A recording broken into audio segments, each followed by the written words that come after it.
avion militaire à destination de la base Forêt-Vierge péruvienne, où nous allons procéder à des fouilles archéologiques.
Juan-Ruy est une petite bourgade du département de San Martín. Elle est promise un bel avenir lorsque la route marginale la reliera au reste du pays.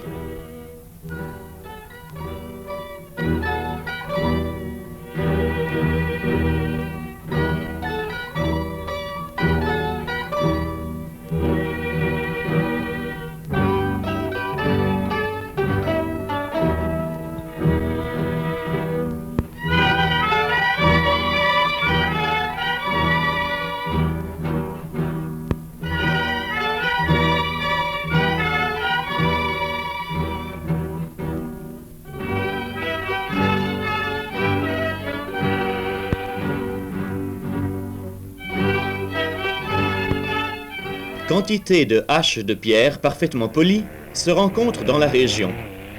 Le but de nos fouilles est d'en déceler l'âge et l'origine. Il serait important de savoir si les cultures antiques de la forêt vierge sont apparentées à celles des Andes.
Le passage des gros rapides ne peut se faire avec tout le monde à bord.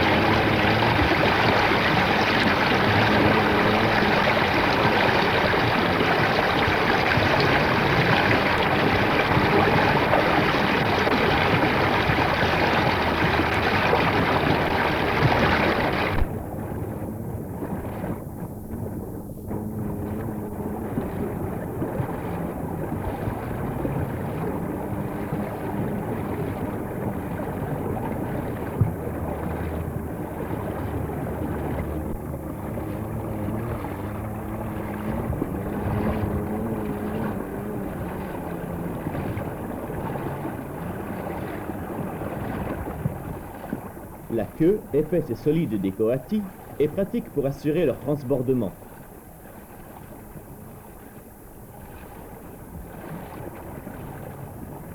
Nos mascottes se sont maintenant parfaitement habituées à nous.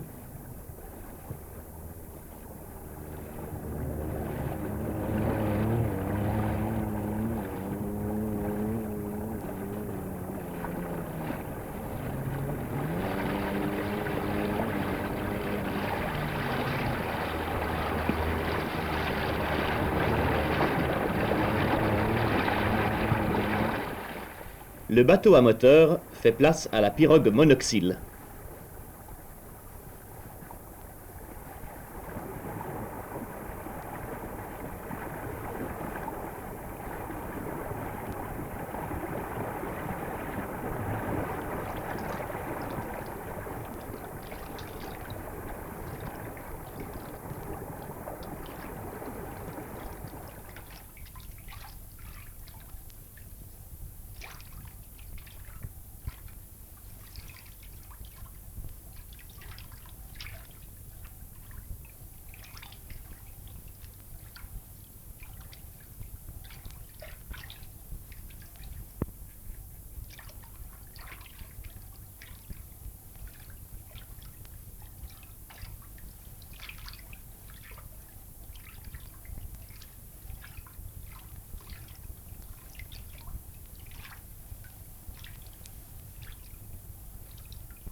Il est extrêmement difficile, dans la forêt vierge, de procéder à des fouilles archéologiques.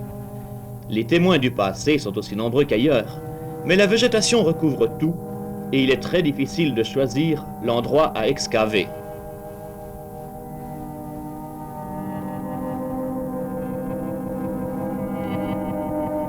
Lorsque nous supposons qu'un lieu pourrait avoir été peuplé dans l'Antiquité, nous cherchons sous les feuilles quelques indices.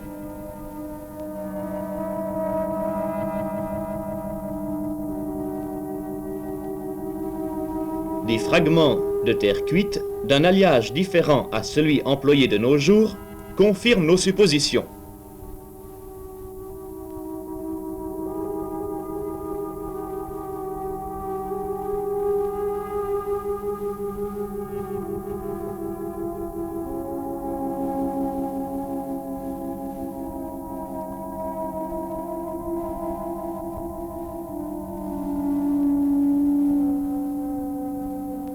Le site est en premier lieu déblayé, la végétation étant brûlée sur place.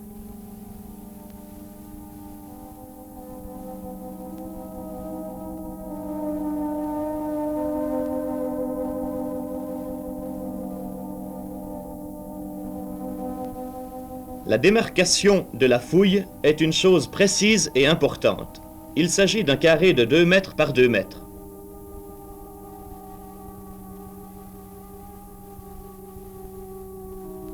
Le cours d'eau est réglé horizontalement, car c'est de là que partiront les mesures. La fouille est orientée nord-sud.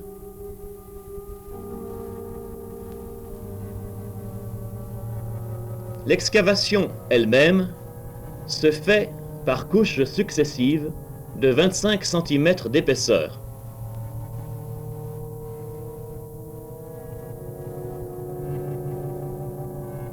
Voici les puits numéros 8, 9 et 10, les plus importants.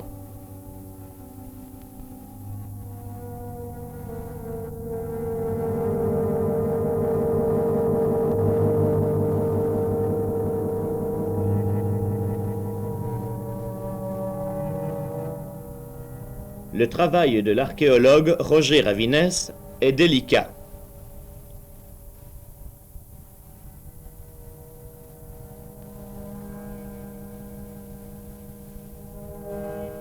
Les dizaines de mètres cubes de terre que nous avons extraits ont été malaxés à la main. Les fragments de terre cuite sont mis de côté et placés dans un sac correspondant à chaque couche. Il sera ainsi possible de connaître chronologiquement les différents styles de poterie.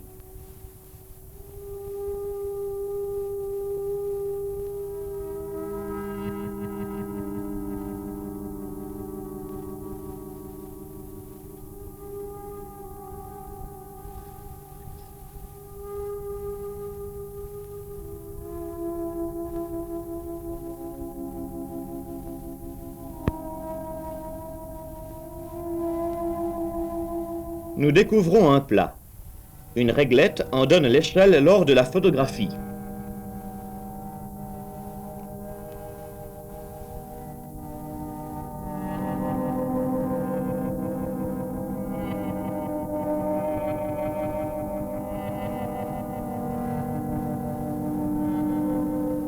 À 3,50 m de profondeur, nous découvrons la hache la plus ancienne, datant de 650 avant Jésus-Christ.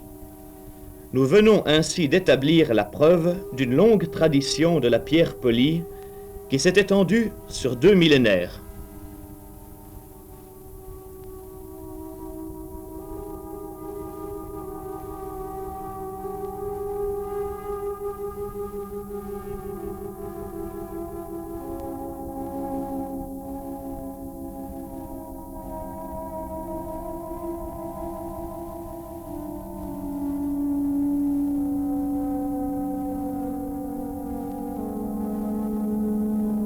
Nous avons trouvé des haches en telle quantité qu'il est possible d'en retracer le processus de fabrication.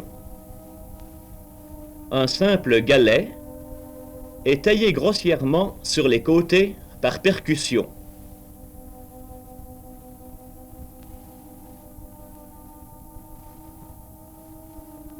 Puis par frottement contre une pierre plus dure.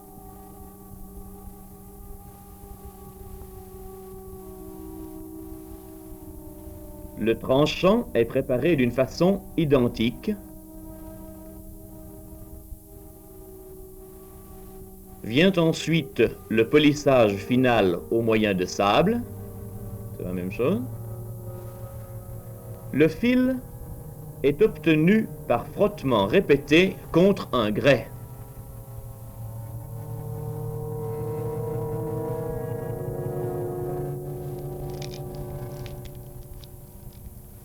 Maintenant que nous avons trouvé toutes ces haches de pierre polie, il convient d'en établir la frontière. Il n'y a pas de route, et pour le savoir, nous allons descendre la rivière. Nous abattons des troncs de balsa dont nous allons construire un radeau. L'écorce du balsa, souple et résistante, servira à maintenir les troncs.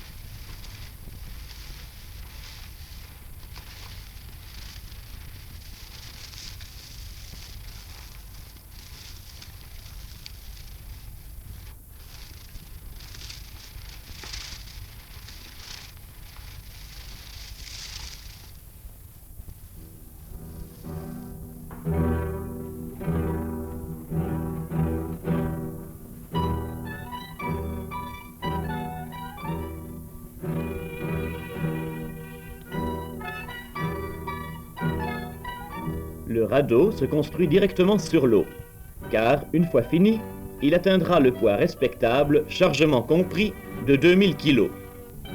25 troncs assurent la flottabilité. La dimension du radeau est de 5,50 m par 7,50 m.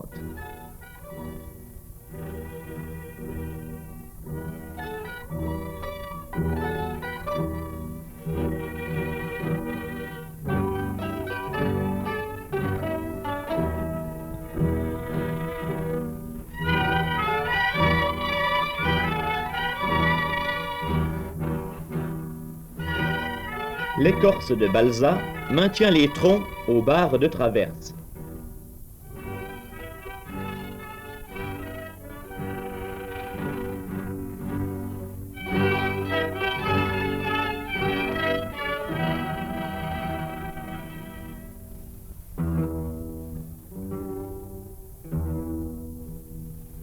Lorsque nous arrivons au bout d'une lanière, nous faisons un nœud et l'opération recommence.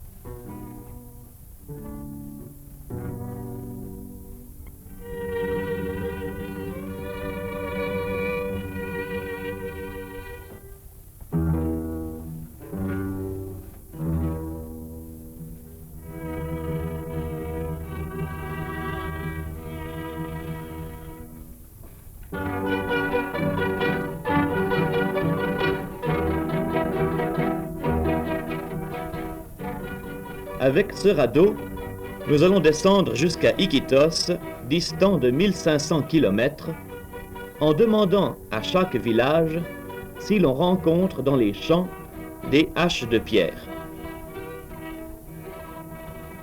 Nous construisons encore une plateforme surélevée sur laquelle nous allons vivre de nombreux jours.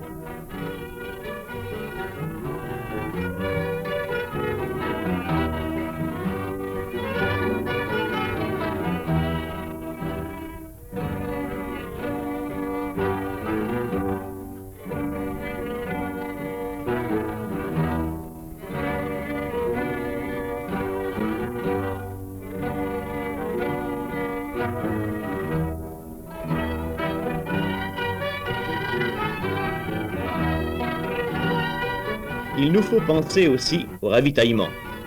Nous embarquons du maïs, des bananes vertes qui mûriront au fur et à mesure de nos besoins,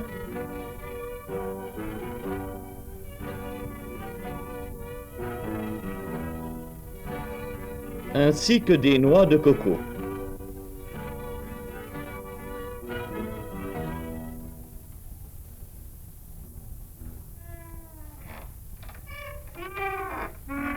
Le 14 août, c'est le départ. De grands avirons servent à maintenir le radeau au milieu du courant.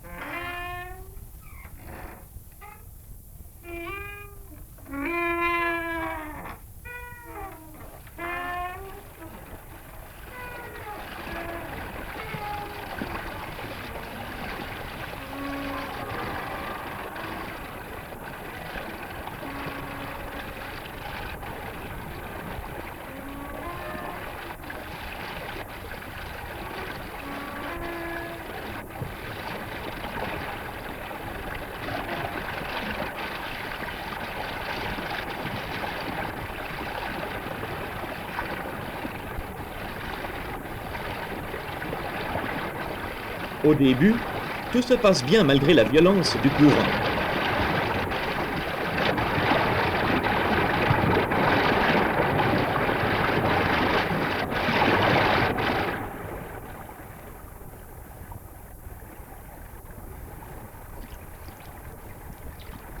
L'accident arrive lorsque nous nous y attendons le moins. Il est stupide. Nous avons simplement pris un bras où il n'y avait pas assez d'eau. Notre guide déclare que nous devons pousser le radeau vers l'amont et prendre l'autre bras. L'effort, toutefois, est surhumain, malgré les leviers que nous employons. Le radeau est trop lourd et ne bouge pas d'un centimètre.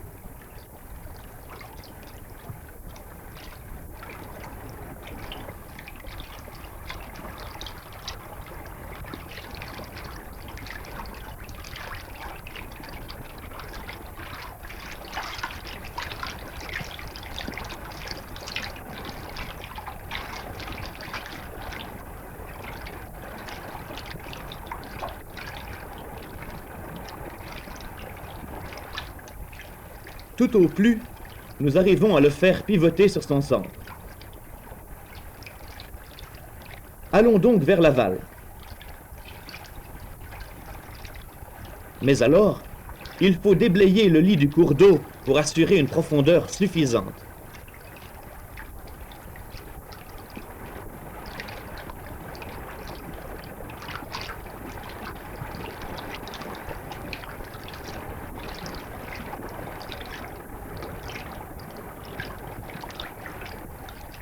Ça marche, le radeau avance.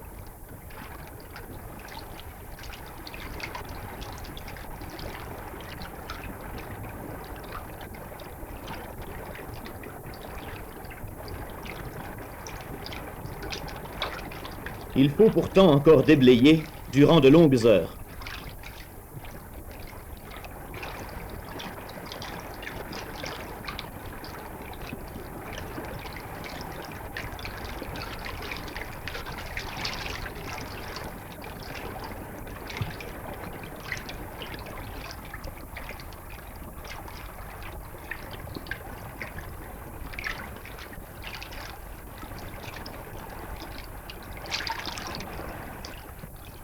Mètre par mètre, nous avançons. Ça y est, nous passons!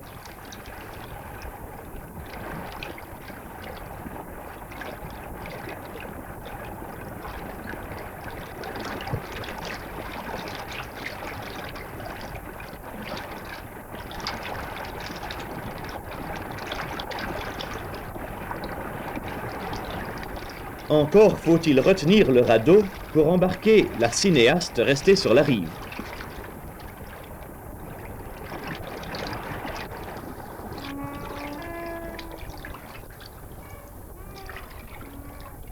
Nous établissons un horaire. Nous sommes à tour de rôle de quart durant 1 heure. Le temps libre est passé à diverses occupations domestiques.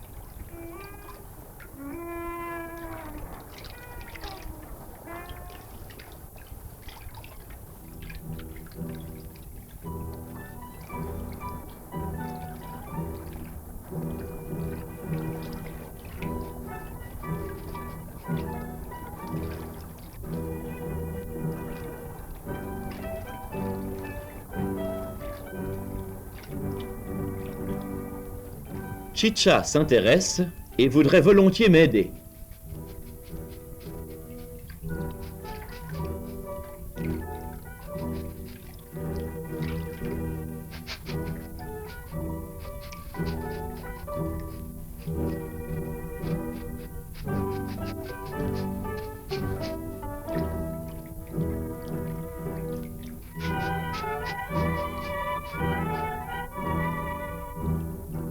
Pierre s'adonne à la pêche.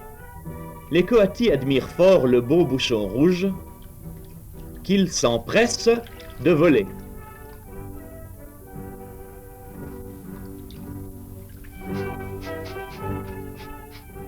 Nos mascottes ont la fâcheuse habitude de fourrer leur nez partout, et si on ne les laisse pas faire, elles mordent.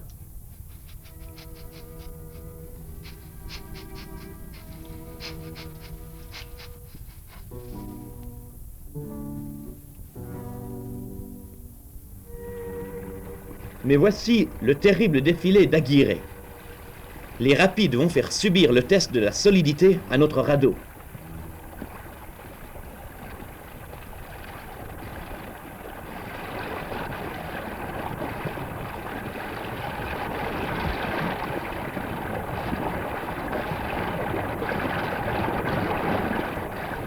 Une fois engagés, nous lâchons les avirons pour nous réfugier au centre du radeau, car les vagues nous jetteraient par-dessus bord.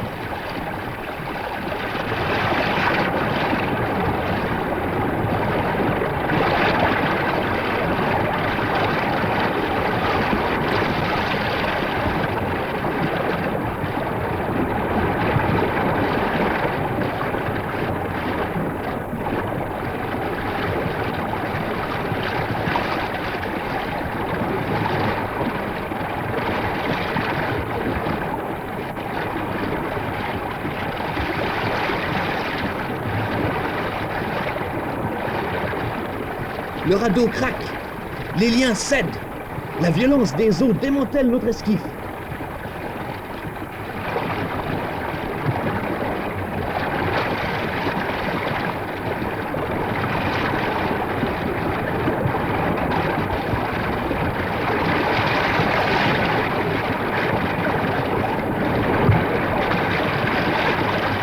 Un tourbillon gigantesque nous retient, sous confère.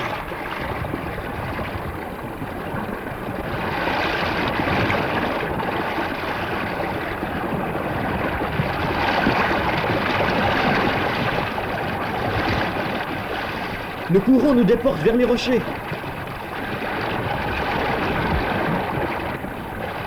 Nous passons. Heurter une roche dans le courant ferait éclater en 1 seconde tous les liens.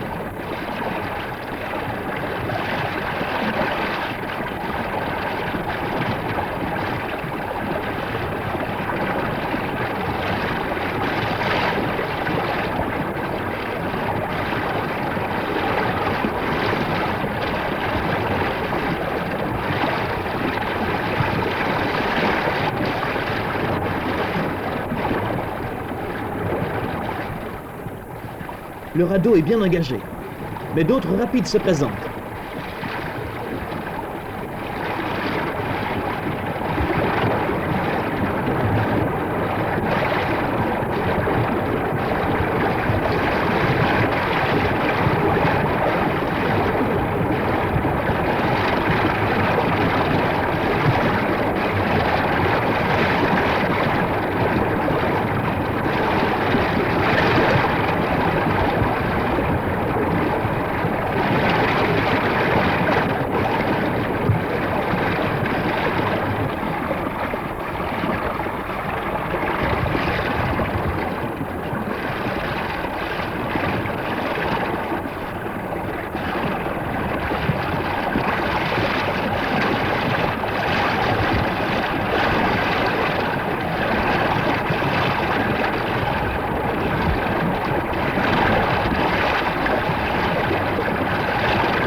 Le radeau s'est bien comporté.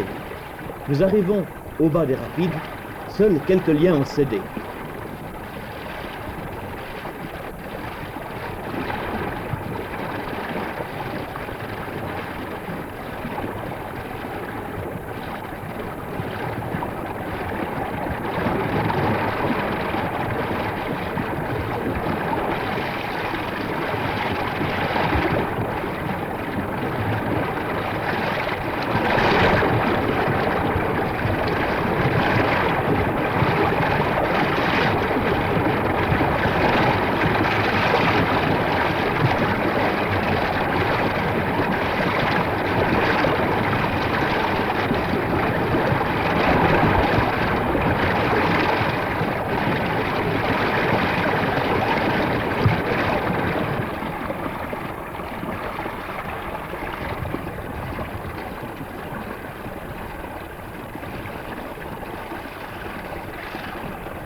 Et le calme revient après la tempête.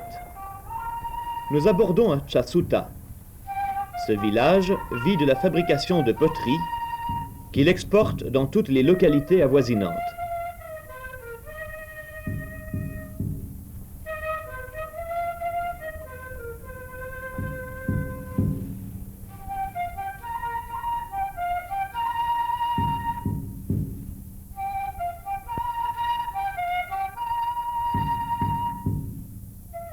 Ce vase, en argile crue, est recouvert d'un engobe.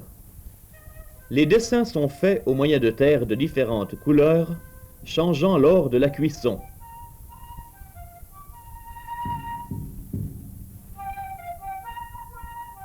Quantité de papillons multicolores peuplent la forêt amazonienne.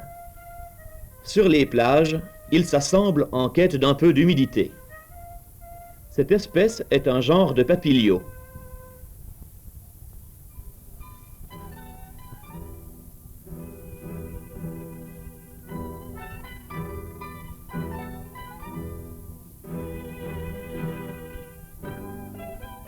Il existe environ 140 000 espèces de papillons. Nous avions toujours l'impression que ceux qui se présentaient, aussi beaux soient-ils, étaient fort communs du fait qu'ils étaient représentés en grand nombre. En réalité, il s'agissait d'espèces rares, car à quelques kilomètres plus bas, ils étaient déjà remplacés par d'autres genres et nous ne devions plus jamais les revoir.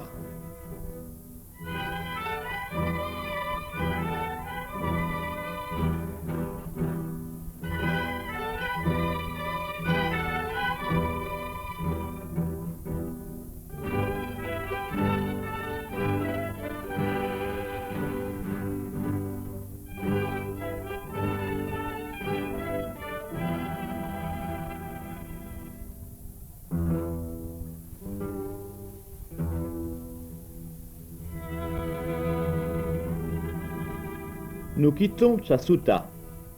C'est le dernier village dans lequel on trouve des haches antiques. Plus bas, le limon remplace la roche et les haches disparaissent, ce qui prouve qu'il n'y avait pas d'échanges commerciaux dans l'Antiquité entre Chasuta et les lieux situés en aval.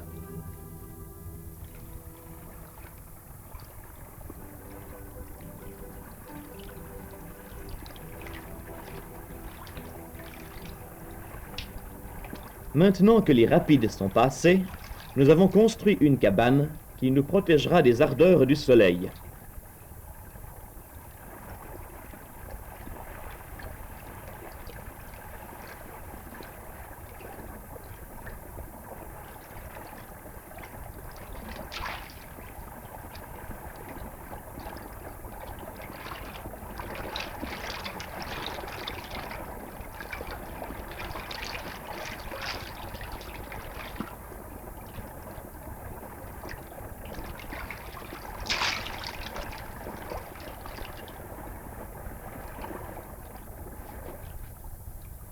Nos mascottes sont tout à fait apprivoisées.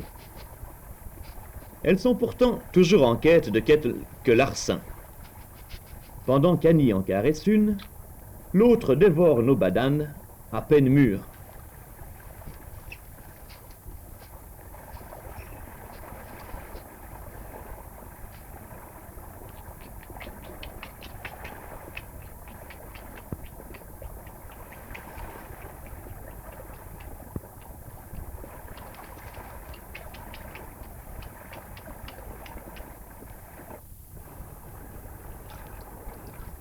Daniel pêche. Le bouchon part. Un poisson!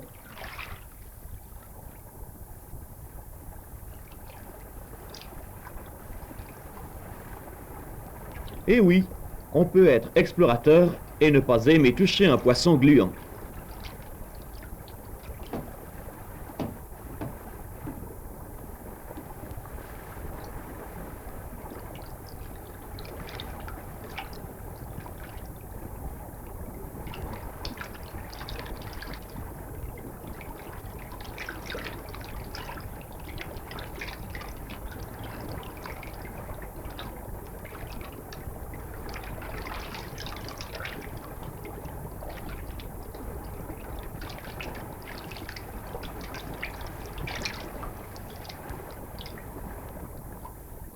En longeant la rive, nous parvenons parfois à apercevoir quelque animal.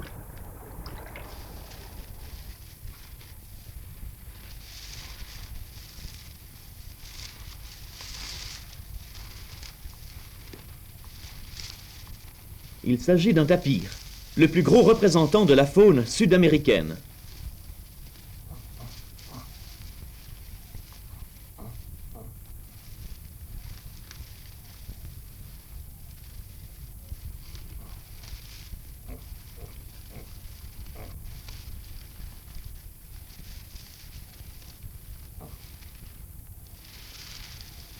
Ces mammifères herbivores, que l'on ne rencontre plus qu'en Asie du Sud-Est et en Amérique du Sud, est en réalité originaire d'Amérique du Nord.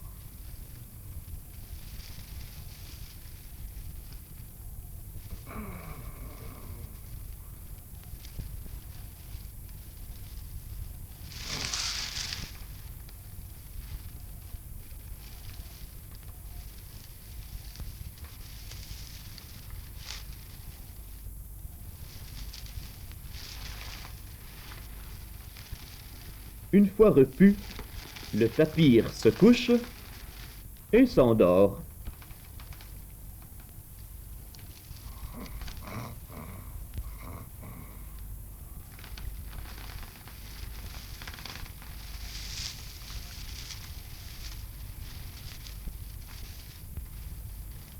Le cerf des marais ressemble beaucoup à son cousin européen. Pour l'Amérique du Sud, il est le deuxième mammifère terrestre quant à la taille.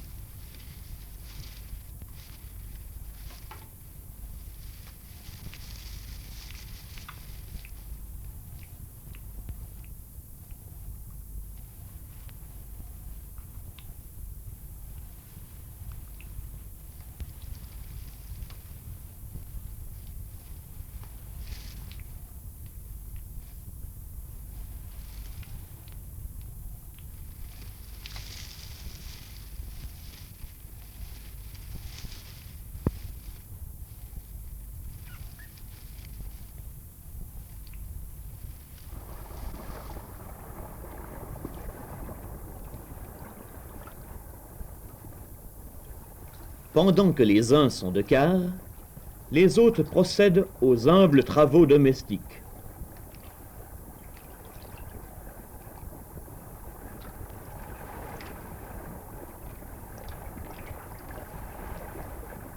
Chacun s'occupe de ses propres affaires. On se demande à quoi sert d'être marié.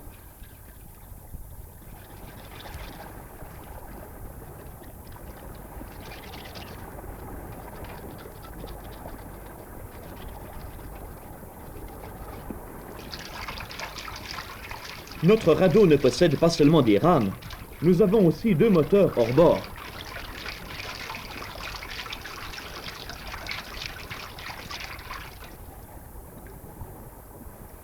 Les intellectuels s'occupent aux échecs. Les pièces sont faites au moyen de graines, de pièces de monnaie, de pilules et de dés de poker.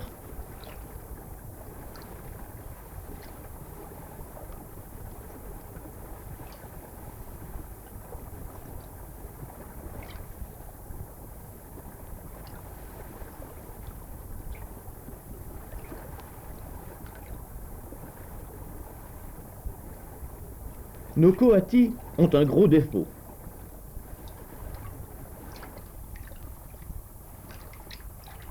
Celui de partir à l'aventure à la nage.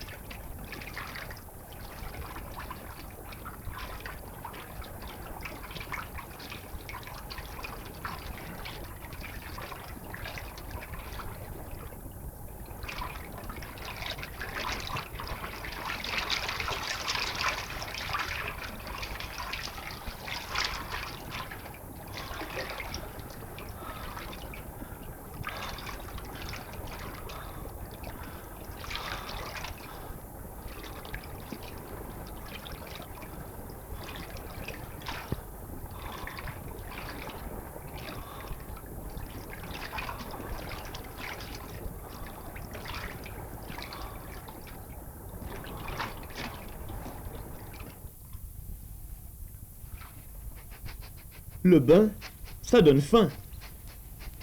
En un instant, la marmite que nous croyions hors d'atteinte est vide.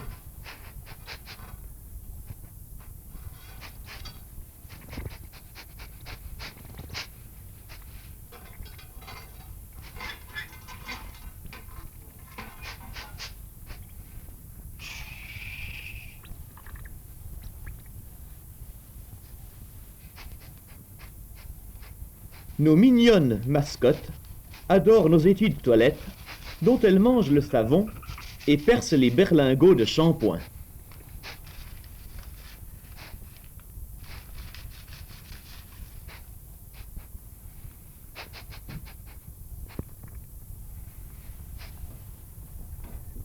Rien ne leur résiste, pas même la glacière et sa réserve de film.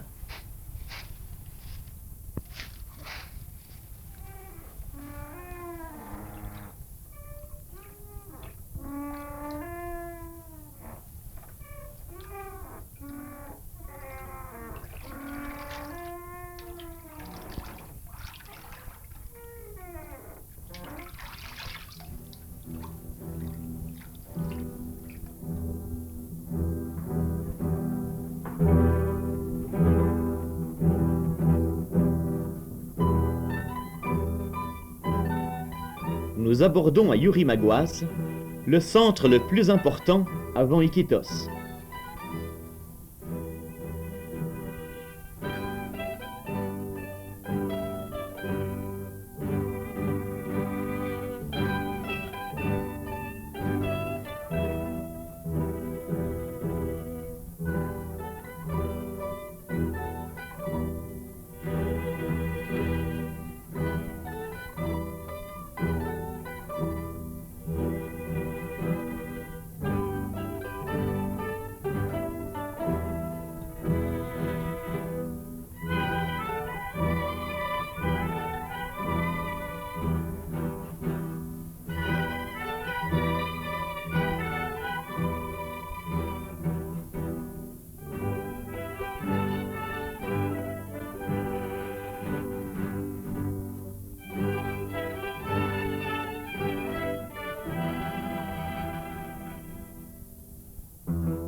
Quantité de petits bateaux à moteur cabotent sur le Huallaga, transportant principalement des bananes.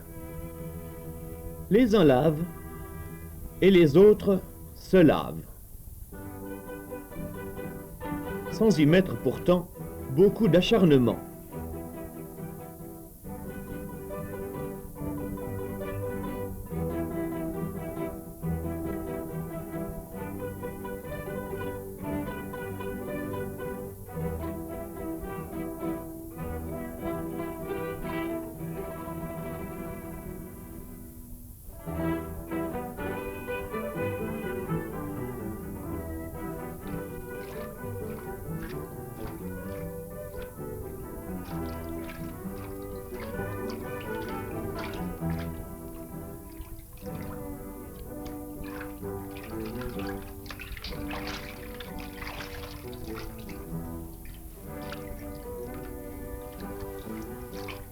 Très jeunes, les fillettes apprennent à travailler.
Les poissons nous ayant cassé tous nos hameçons, nous repérons un bras mort où nous allons pratiquer une pêche plus expéditive, à la dynamite. Cette substance peut être coupée au couteau. On y introduit un détonateur et une mèche. On y attache un fil de nylon et un flotteur.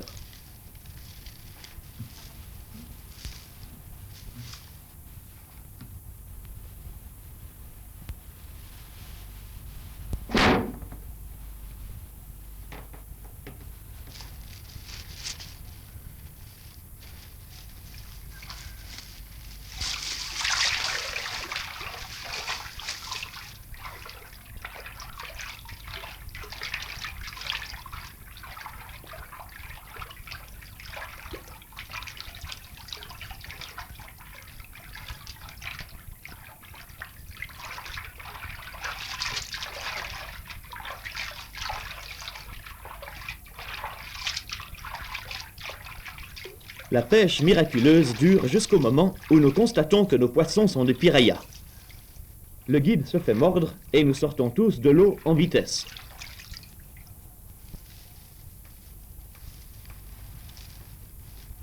Un gros piranha perce le filet et montre les dents.